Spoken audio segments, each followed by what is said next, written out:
Good day. Welcome to another fantastic edition of the Tax Answers Advisor with Marcelino Dodge, enrolled agent. I am, of course, Marcelino on show 63. We're going to start here in just a little bit on our main topic for the day, which is start now on your 2022 tax return before it's too late, and why this is so important. I really encourage you, if you have questions about any of my tax planning, tax resolution, or other year-round services that are offered by myself and Cash Tracks Financial, visit me at cashtracksfinancial.com, email success@cashtracksfinancial.com, or give me a call at 844-394-4287. Be happy to answer your questions and have a video conference or a telephone call, whatever you would like, so we can definitely help you to pay as little tax as possible. Now we're going to jump right into the topic of today, which is start now on your 2022 tax return before it's too late. Now, why would I sit here and bring this out? We're at the beginning of December when this is recording. And so are you ready for 2022 tax changes? Well, just consider some of the areas of note that have occurred during 2022. Some IRS notes here. For example, many have heard about the 30 million unprocessed 2020 informational returns that were destroyed by the IRS, found by the Inspector General. And generally, this means that's 1099s and perhaps W-2s, a lot of information that was just gone. So hopefully, as I always encourage my clients when I work with them, you have copies, because the IRS doesn't have a copy. So be ready. You may need to have those, provide those to the IRS, regardless of what they say. I always encourage, be ready, have your copies so that you can always address any potential issues with the IRS. Also, keep in mind that just recently, some of the additions that's been happening with the IRS, the Small Business / Self-Employment Division is hiring 470 new revenue agents specializing in auditing both small individual and business taxpayers. So there could be some ramping up of audits, and especially that can happen because with those who file a Schedule C as a sole proprietor, those tend to have a higher audit rate than S Corp, C Corps, and most of your entities. So just be aware of that and make sure you're keeping, once again, good books and records, as I have talked about a number of times on this podcast over the last couple of years. So just be ready. We don't know exactly how it's going to happen, but just always keep good records and make good notations. And always, as I've talked to you constantly, use a tax professional when preparing your tax return. Now, also keep in mind, those are some IRS notes, but it's just the end of 2022 coming up here. So it may not exactly be on your mind because you have other thoughts, perhaps other more important issues, but you do start to need to think about taxes and your tax filing. Are your documents organized? Are you getting them organized? Are you organized for the year? Of course, some of your documents you probably haven't received yet, but especially if you're self-employed or in business, boy, you need to be getting organized now. Now, if you visit cashtracksfinancial.com in our client resources section, there's a very handy checklist to help you get organized. It's a free download.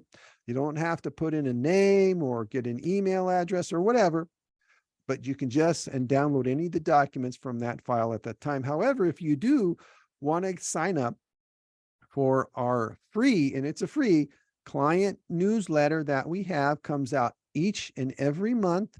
We don't spam you or anything. We just send it to you. If you sign up for that, you'll get our free newsletter each month, as well as you can also sign up for the weekly tax tip. Once again, sent out to you for free. And you can get this at cashtracksfinancial.com. Just sign up for the newsletter. Also, whether you're talking to us or talking to your professional, get an in-person to just meet, just kind of see where things are for you. With us, I do both telephone and video conferences with individuals or business owners to help them to be able to get better organized. Now, it's also definitely recommended that you have some type of record keeping system, whether you're old school, being it on paper and having it neatly organized, at least by month, preferably by category is how I would recommend it. Once again, in our client resources, you can get familiar with what some of those categories would be to help you get organized. You can also do it electronically. So make sure you do that. Now, you want to do this on an individual basis. Maybe you've changed jobs during the year. Well, verify that your employers, former employers, banks, or other perhaps payers, make sure they all have a correct mailing address. And actually, the time to do that is absolutely right now, before the end of the year.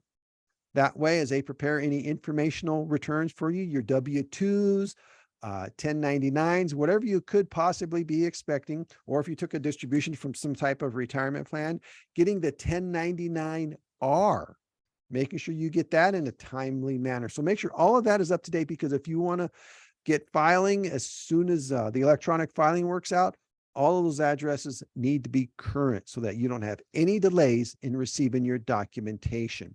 Another area to consider also is, are you having any life changes?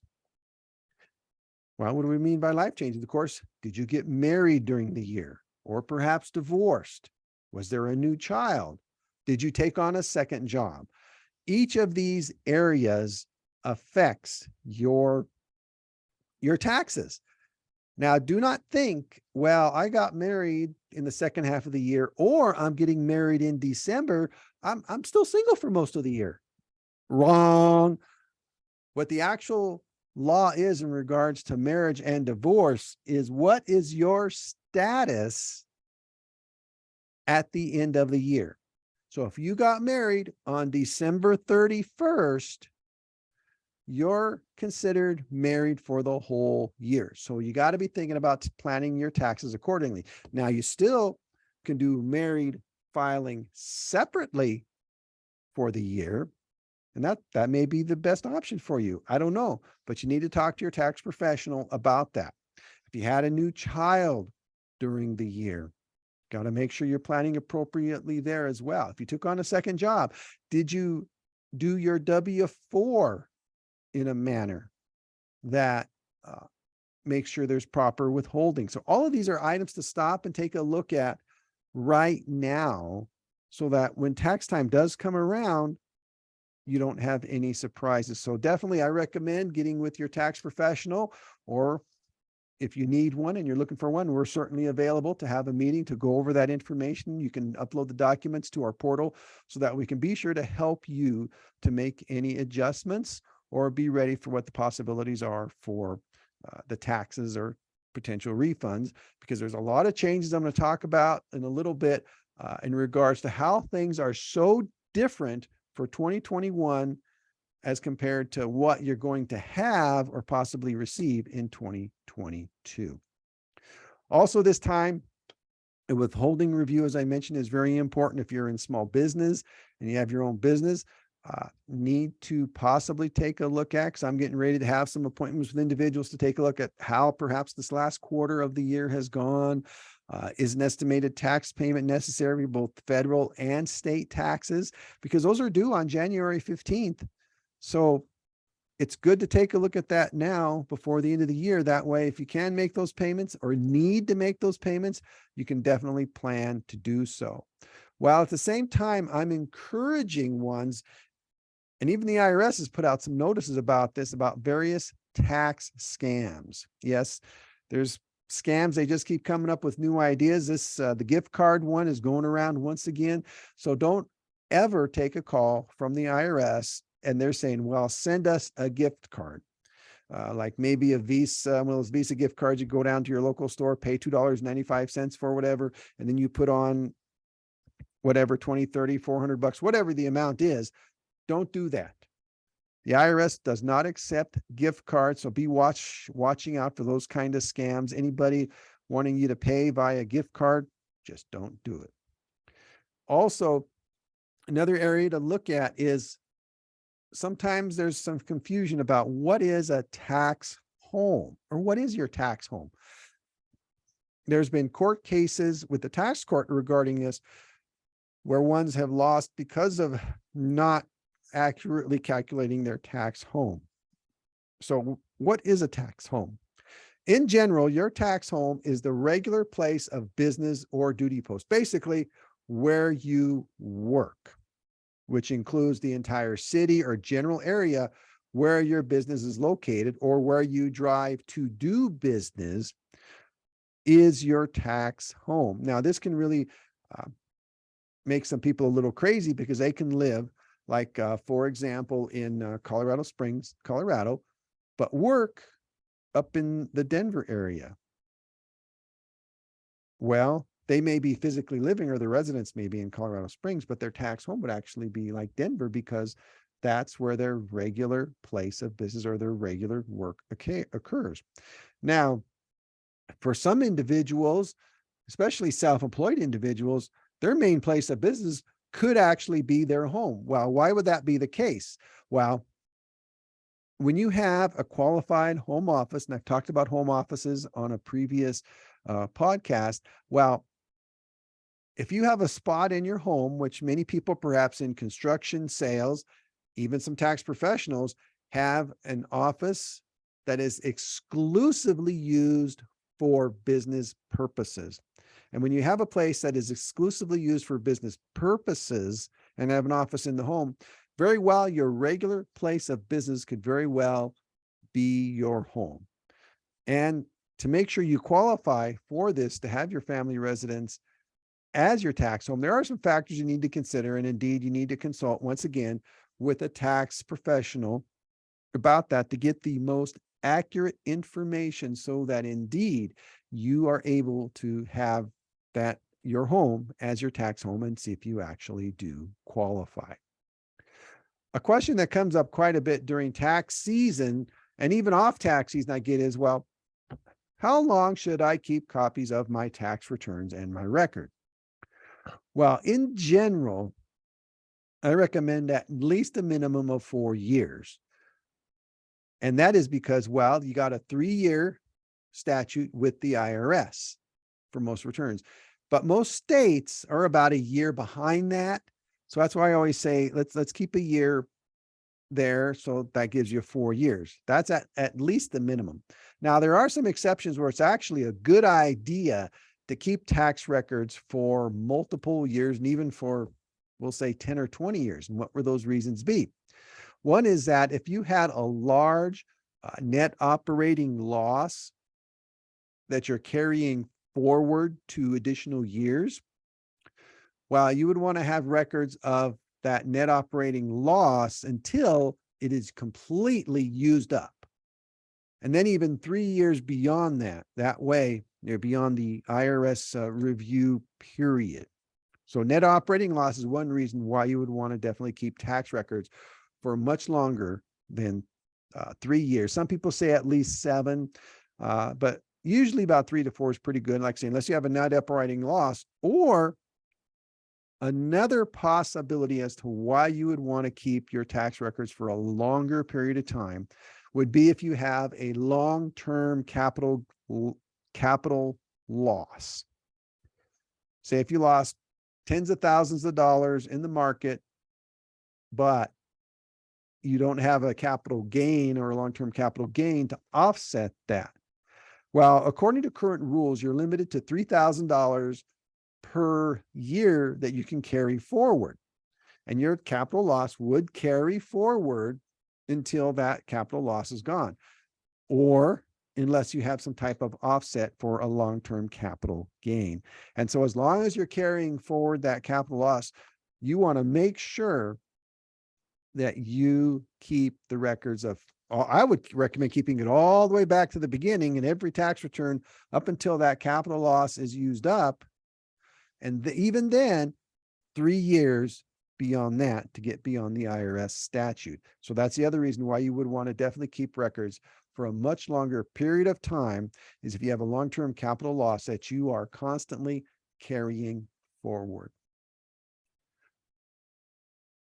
Sadly, another area we see is that there are still some people waiting for their returns for either 2021 and 2022. latest figures I received is that as of November 11th, 3.7 million returns were still unprocessed by the IRS. These are individual tax returns. These include 2 million returns that were paper filed and 900,000 unprocessed amended returns. And some of these can still take another 20 weeks. So we're talking another 5 months there probably. So unfortunately, if you had to file an amended return for 2021, you could still be waiting for it. In fact, I know of some of my clients that we filed like back in May of 2022 an amended return, and they're still waiting for that check. So while ones can use, you can just keep checking information. I would recommend at this point not doing, they updated it daily, but just due to how far they're behind, I would recommend not doing it more than once a week, because you can really just drive yourself crazy if you're going to, where's my refund on irs.gov, or where's my amended return? You can use both to check them, but with the way the IRS is running, I recommend right now no more than once a week, because if there's any changes, you'll definitely see them within a week. It'd be even though it does update daily, but once a week would certainly suffice and certainly allow you to be able to keep up with it there. And then once you see an actual change on it, then maybe you can start doing it every day. So what have we learned over the past couple years when it comes to filing our tax returns? One is definitely, if at all possible, you want to make sure you are filing your tax returns electronically. That gets you the fastest processing times and also alleviates from some of this processes where you have unprocessed paper filed tax returns. Now, sadly, there are situations where ones do have to file on paper, maybe because over dependent situations, maybe someone filed for a dependent or a child on a tax return that they weren't supposed to file for or claim, which is really sad when they do, which forces in divorced parent situations, one perhaps to have to file on paper to get it fixed. Now, there are situations where in ways that you can actually help prevent that. Of course, file as soon as you possibly can, like the day electronic filing opens. If you have all your paperwork, your W-2s by that time, which we, as of this recording, we don't have that date yet, and we probably won't actually learn it until either later in December or possibly early in January, but it could be a little earlier this year because there's not a lot of significant last minute changes yet, I guess I should say, by Congress in anything with the IRS. So we can see whatever happens between now and the end of the year. There still could be, but right now there's not really any big anticipated changes. Now, another reminder I like to put out here is that if you have health insurance through the marketplace, whatever the exchange is in your state, make sure that you have all the information updated with them as far as your income, so that they calculate your premium tax credit correctly. And then keep an eye out on your account.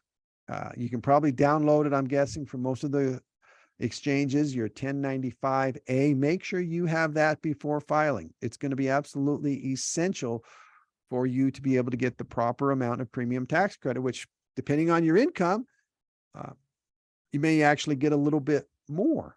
So just make sure you have that form. Once again, that's the 1095-A for insurance on the marketplace, so that, again, you get everything that you do deserve or can qualify for through the exchange.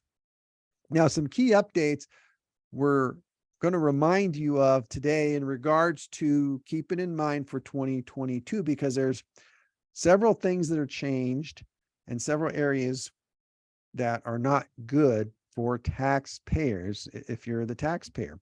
Now, one area I'm going to mention here, very positive right off the bat, is that if you're on Social Security, you're actually getting a good raise. 8.7% is the cost of living increase going into 2023, which is the highest in decades. So keep that in mind. That's a good thing, but yet, is that really going to help with other situations? I don't know. I don't know your situation, but everybody just that's a good news. Now some unhappy news. Did How many people realize they thought the American Rescue Plan was really, really fantastic when it was passed in 2021? Well, there was a little provision in that made a major change for taxpayers across the spectrum. And what that is that do you sell items on eBay or Etsy or Mercari or one of those areas online? Do you sell stuff? Do you have third-party payment processors that you're using? Payment apps such as Venmo, Cash App, Zelle, PayPal, any of those? Well, there's a provision in the American Rescue Plan that majorly changed how reporting is done. And what that is that if you sell one item that's over $600 or several items that add up to more than $600, guess what? You're going to get a 1099-K from your processor. And for many, that's going to be a first-time occurrence. Now, you could just be selling personal items. You may not necessarily be in business, but that 1099-K form, which you could be receiving, indicates that you are in business. Maybe you just have a hobby. Maybe you're just getting rid of some personal items. Who knows? But be aware, if you get that 1099-K, you better bring it with your tax information. And that's one of the areas that in this office, as I talk to people, whether they're online or as they come in physically, it's going to say, have you sold any items, products, or services online? And of course, if they say yes, then the next question is, have you sold more than $600? And many people are going to just really be caught off guard by this, because what's going to happen is the same thing that happens every year, is that many are going to file, get their W-2s or 1099-Rs or whatever they're having, their 1095s for their health insurance, come in and they're going to file. And then 2 weeks later, guess what? A 1099-K shows up. And they're going to be like, well, what do I do with this? Well, guess what? Then we have to file an amended return to make sure that gets addressed. And we also have to address whether you're actually in business, or if you're just a hobby, or if it's just personal items, whatever it is, it has to be addressed, because what's going to happen is that the IRS goes and matches later on. And when that happens, you could end up getting an underreporting penalty for income from the IRS. So that's something just to be on the lookout for. So yes, if you have sold on through Venmo, Cash App, Zelle, PayPal, any of those services, you're going to get a 1099 from them for this year. So just be aware of it and be watchful. And perhaps if you have, you may have to wait till you get that 1099-K. So just be aware of it. If you're an educator, qualified educator, well, you get the above the line deduction that actually goes from $250 to $300 for 2022. That is another little bit good news. It helps with the taxes a little bit, but it's good for our educators. Now, think about this. Many people last year, because of the American Rescue Plan, got larger than expected refunds. But this year, for 2022, there has not been any stimulus payments at all. There is not a recovery rebate credit. And there's going to be a few other items I'm going to mention here in just a little bit. So just be thinking, you're not going to get, basically, there's not going to be a bigger refund. So if you get a smaller refund than you got in 2021 for the 2021 tax return, be aware, this is why. All of these items for 2021 expired. Now think about these other areas here. The child tax credit is only $2,000 for children 16 and under. That's huge. That's all that is. And only 1,500 of that is refundable. So yes, a big change. So if you have however many kids you have, it's only 2,000, not 3,000 like it was in 2021. And only 1,500 is refundable. So just keep that little point in mind as you move forward, because also those advanced child tax credit payments that was in 2021 received from July through December, those those those obviously didn't happen in 2022 either. So be aware the refund is going to be smaller in many cases for one. Another area, the child and dependent care credit is dropping significantly. It's only $3,000 for one, a maximum of $3,000 for one, or $6,000 for more than one. Now, a huge difference from 2021 to 2022 is that this credit is non-refundable. Basically, it reverts back to what it was in 2020. So keep that in mind as well, is that if you can definitely take this credit on your tax return, but you have to have tax to be able to get anything back for it. So this could also affect your tax refund so that it would be less than what you had anticipated or what you may be thinking it could possibly be. So these are adjustments. Talk to your tax professional about them, and we're always available to discuss this as well. Another area that's still with us is the state and local tax limit of $10,000 on what ones can deduct for state and local taxes on their itemized deductions on the tax return. This is significant. There's a lot of high tax states that challenged the constitutionality of this, but the Supreme Court said, nope, we're not going to hear this case. So that is still with us.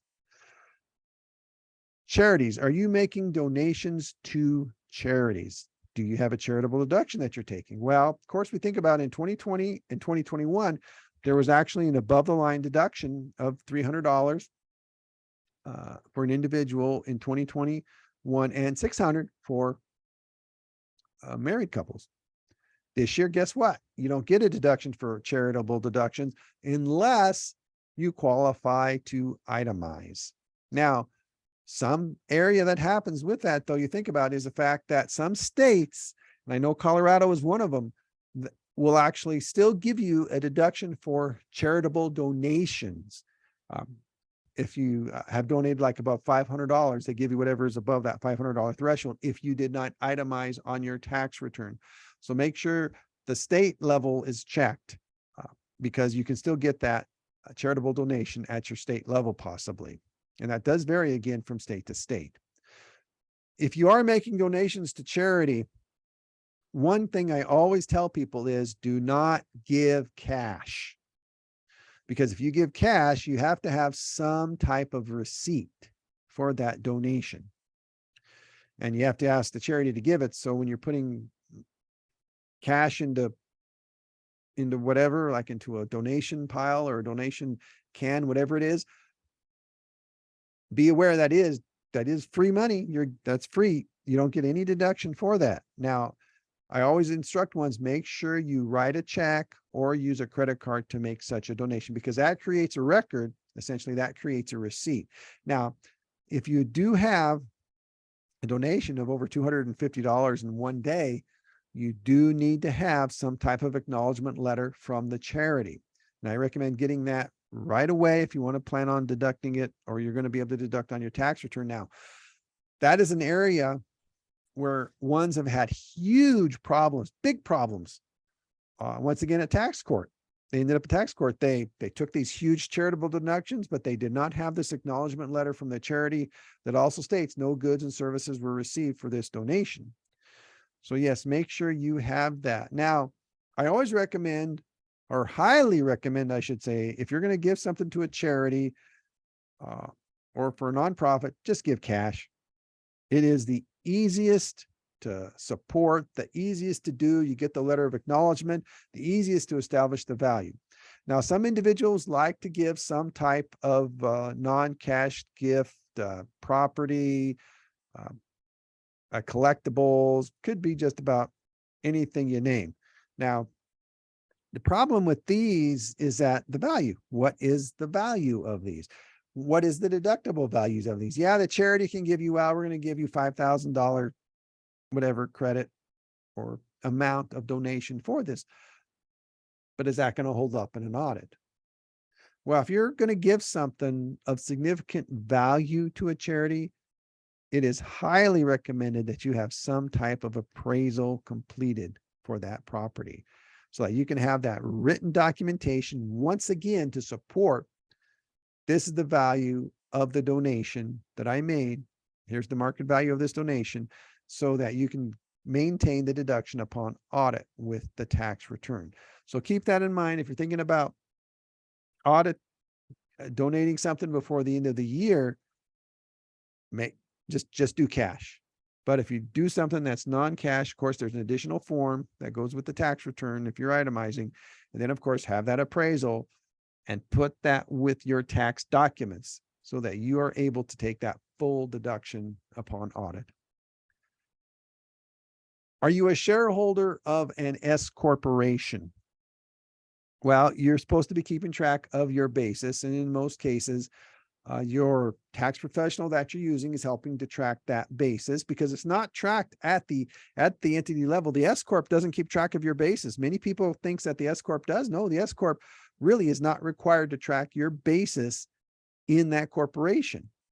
You need to do it, and you would be wise to ask about your tax professional. Are they helping you to do that? Now, the IRS is kind of forcing the issue here. There's a form when you have an S corp and you're filing your K-1 on your Schedule E on your tax return.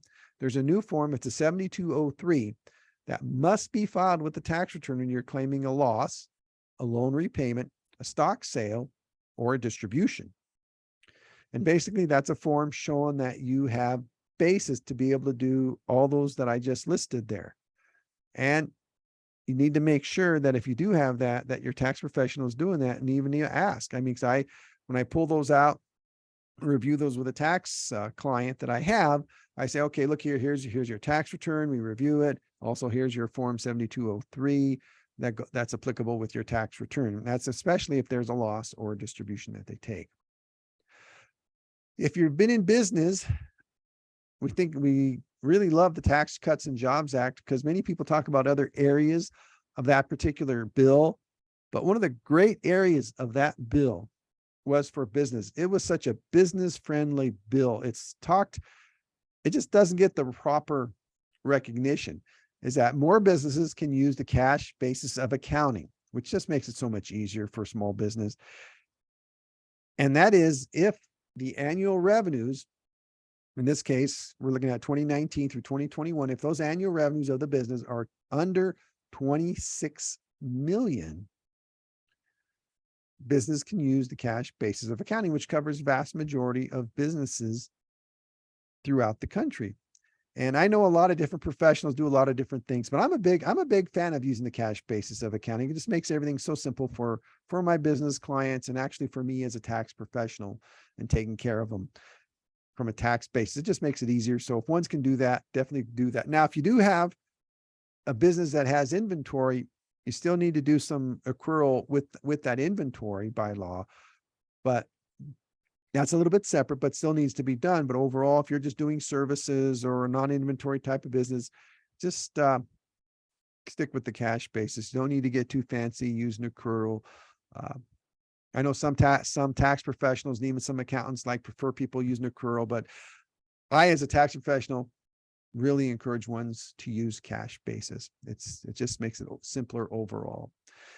If you're a business owner and you have employees, well, I just want to keep in mind, and I want to remind you that worker classification is a huge issue with the IRS. You have to be able to classify your workers correctly. So make sure you do.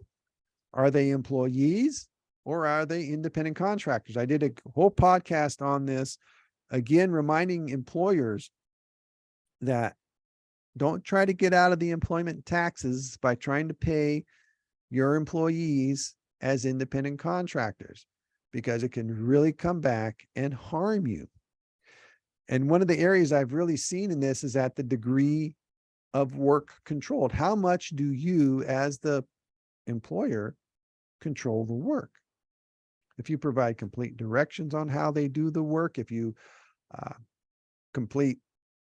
just gave complete direction, you set the hours, you set when they start, when they stop, when they go home, all of that, they could be classified as an employee. Has the individual, how much have they invested into the business? Are they going to your place of business all the time? Are they using your equipment? All of these, they could be classified as an employee. Also, can you fire them at will? This is just a small little tidbit of it. And a warning I always put out to employers here is that it's more likely that a state Department of Labor will catch you than the IRS will. But if the State Department of Labor does catch you, it gives you a nice, when they reclassify, you do have to go back and report it with the IRS. And that can actually be a benefit, because if you voluntarily, it becomes a voluntary situation with the IRS, the penalties and the stuff can actually be reduced and can actually make it a little bit easier for you to deal with that. So make sure that all employees are then classified correctly. Gift tax exclusion is $16,000 for the year. So certainly if you have some gifts you want to give, 16,000. Now that's important because you don't have to file a gift tax return when you gift that amount out to each individual. Like you have a married couple gifting to another, like their kids. Well, each of them can give 16 without having to file a tax return. So essentially they can give like 32,000, but it has to come from each of them separately and has to be a separately written check as well. That's what I always recommend in doing that. Now we consider that we have 100% meal deduction. Yes, this is the last year for 100% meal deduction for 2022. And then it drops back down going into 2023. So if you've been tracking, those certain meals qualify for this 100% deduction. So hopefully you've been tracking that correctly through the year. Now, if you're in business, you're using your vehicle in business, especially if you're a sole proprietor, I always remind ones, keep a mileage log.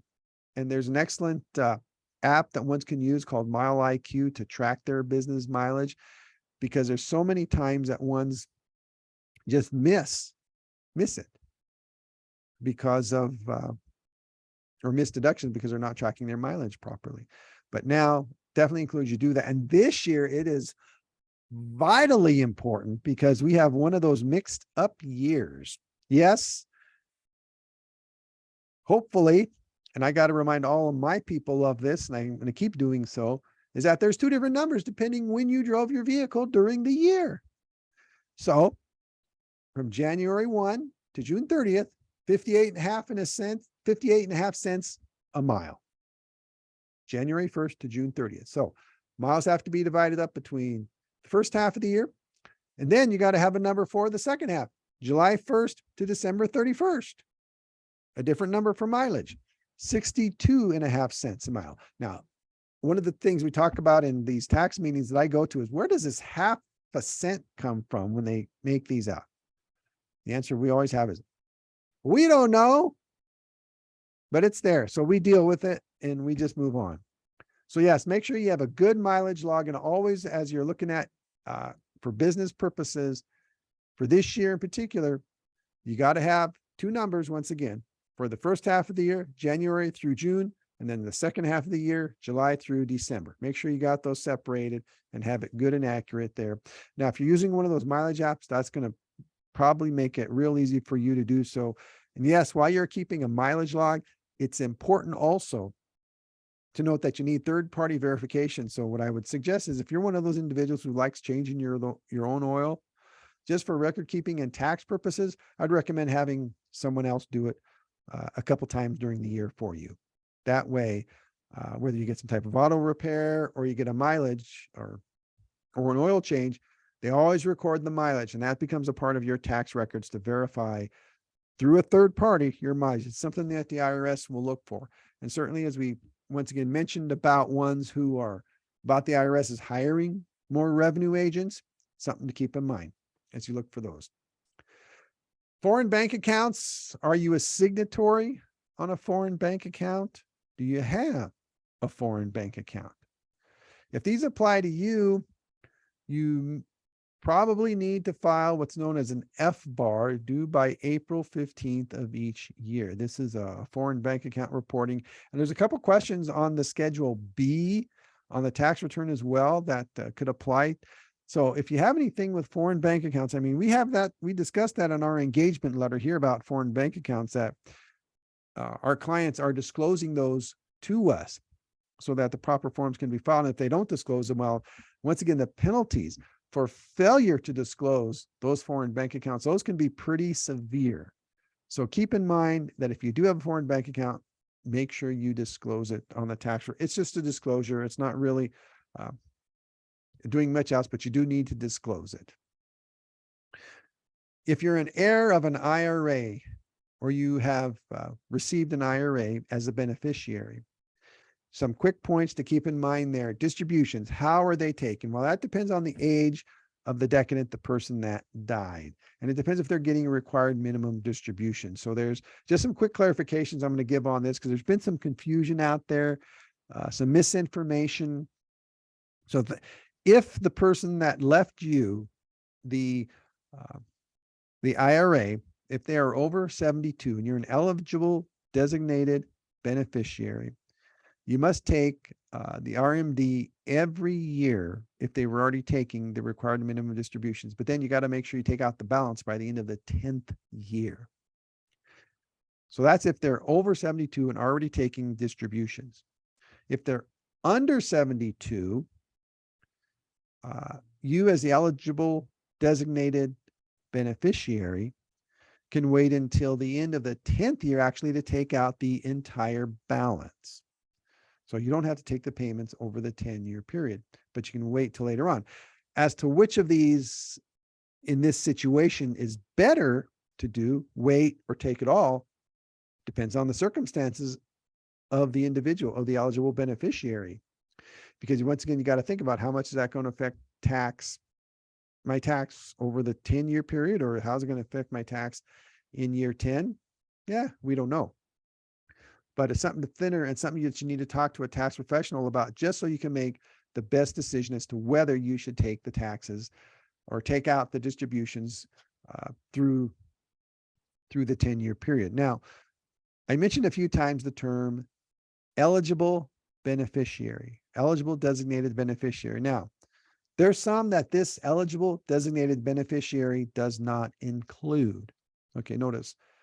This beneficiary does not include the surviving spouse, a disabled or chronically ill beneficiary, and does not include someone that is no more than 10 years younger. So basically, if you have a 75-year-old and their beneficiary is someone who is 66, then that individual is not an eligible designated beneficiary.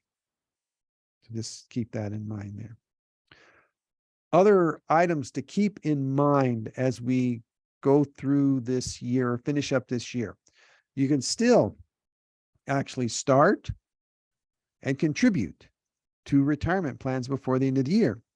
Now, especially if you're a small business person, you can contribute to a 401k, a SEP IRA, or a traditional IRA before December 31st.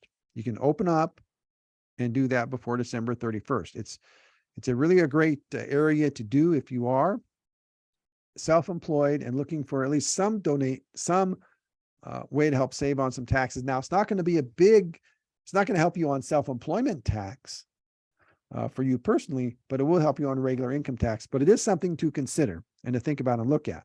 Now, also, a benefit of contributing to these is that you may qualify for the saver's credit.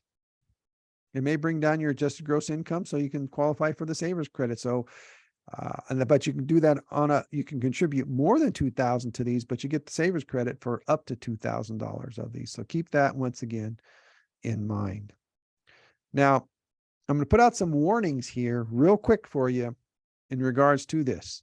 2 warnings I put out for individuals that's been out here. One is that I do not recommend you to have gold or silver in your IRA. Now, Let me step back a little bit though. Make sure that this gold or silver is not in your possession. If it is invested in this, there are some schemes out there. This has gone through tax court and has been proved you don't do this. Is that there are some websites that can promote that you can have a self-directed IRA and you can take possession of it through an LLC that you own. No, don't do that. And why not? Sounds like a good idea. Well, a person tried this self-directed IRA, had their LLC set up, and took physical possession of the gold for their IRA.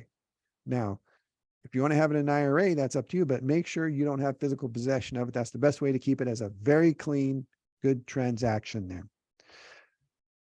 This individual who went to tax court took physical possession of the gold through an LLC that he ordered and tried to use this information from this self-directed IRA website saying, you can do this. Tax court said, no, you can't. What happened is that when that individual took physical possession of that gold, it was considered a taxable distribution up to the cost of the coins. Lesson: if you're going to have gold or silver in your IRA, do not take possession of it. Keep it with a custodian or whoever does it, because there's companies out there that do it and will put gold and silver in your IRA, silver ringo coins or whatever, however they do it. Let them keep possession of it. Keep it a good, clean transaction, and don't do it. Or if you're going to invest in gold and silver, maybe invest in mutual funds that do gold and silver instead of actually having the bullion. It just really depends what you want to do. Those are the possibilities there, but just the tax implications of just don't take possession of it. Another area, real quick, going to touch on here. This is more of a software suggestion, is that if you've been using Kaspersky security software on your computer, interesting thought here is that the FCC has labeled this as an unacceptable risk to national security. So if you've been using this, get rid of it and get another type of security software that you can use. One that, like I use, is called Bitdefender. So it just really depends on, once again, what you want to use, but certainly recommend that you make a change there so that you can keep your personal information as your personal information and keep your tax information safe as well. So yes, much that we have considered today through this as we look forward to 2022. So just some areas to be thinking about and looking at, as now's the time as any to start preparing for your 2022 tax return, because January is going to be here before we know it. And if you haven't done proper planning, if you haven't stopped to talk to your tax professional before the end of the year, let's get some of this done. Let's get some of this figured so that you can avoid any unnecessary tax surprises come 2023 when you're preparing the 2022 tax return, which is what the services here we do provide, with year-round planning, year-round approach, help you to set goals, virtual tax preparation, which is really great. Don't even have to come to the office, upload to the secure portal, electronic signature. All of that you can reach here with Marcelino Dodge here at Cash Tracks Financial. We have a excellent blog that you can also view and take a look at our website, cashtracksfinancial.com. Give me a call. It's 844-394-4287, or the email, of course, is success@cashtracksfinancial.com.